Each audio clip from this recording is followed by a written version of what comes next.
जमिनीतून गुप्तधनाचा हंडा म्हणजे सोन्याचा हंडा काढून देतो अशा आमिष दाखवून फसवणूक केल्यावर तक्रार गुन्हे शाखेकडं करण्यात आली होती। त्या तक्रार चौकशीमध्ये आपल्याकडे जे तक्रारदार आहेत त्यांची जवळजवळ 1,87,00,000 फसवणूक झाल्याचं निष्पन्न झालं होतं। सदरचा कालावधी जून 23 ते नोव्हेंबर 23 या कालामध्ये फसवणूक झाली होती, परंतु अर्जदार हे घाबरल्यामुळे किंवा लोकलज्जस्तव त्यांनी आपल्याला तक्रार केली नव्हती। तक्रार मिळाल्यानंतर आपण त्याच्यामध्ये वेगाने कारवाई केली आणि असं गुप्तधन काढून देतो असं म्हणणारा जो बंधूबाबा आहे तो देखील वेळोवेळी त्याची जागा बदलत असल्याने त्याला शोधण्यासाठी आपण गुन्हे शाखेच्या आमच्या पथकामार्फत येथे काळे आणि पथक यांनी जिकीचे प्रयत्न केले आणि त्या संदर्भात आपल्याला त्याच्या ठाव ठिकाणाची खात्रीशीर माहिती मिळाल्यानंतर आपण तात्काळ जेलरोड पोलीस ठाणे येथे गुन्हा दाखल केला आणि सदरचा गुन्हा हा मी स्वतः माझ्याकडे वरिष्ठांच्या आदेशाने तपासायला घेतलेला आहे।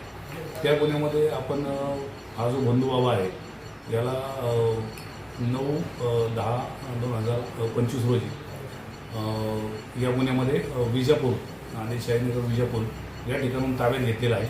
ताब्यात ज्यावेळेस आपण घेतलं त्यावेळेस ज्या ठिकाणी तो राहत होता त्या ठिकाणी देखील हे सर्व पूजा अर्चा किंवा जे काय असेल ते परत आपल्याला निष्पन्न झालं।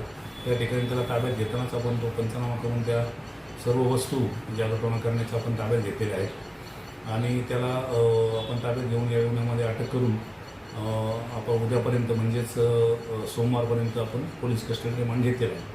या गुन्ह्यामध्ये फसवणूक त्याचप्रमाणे जादूटोणा अधिनियमाप्रमाणे गुन्हा दाखल करण्यात आलेला आहे आणि ही जी फसवणूक रक्कम आहे ही रक्कम कुणाकुणाला त्यांनी दिलेली आहे किंवा त्याने त्या रकमेचा काय विनियोग केला आहे या संदर्भात तपास प्रगतीपथावर आहे आणि ती रक्कम रिकवर करण्यासाठी गुन्ह्यामध्ये जप्त करण्यासाठी आमचे प्रयत्न चालू आहेत।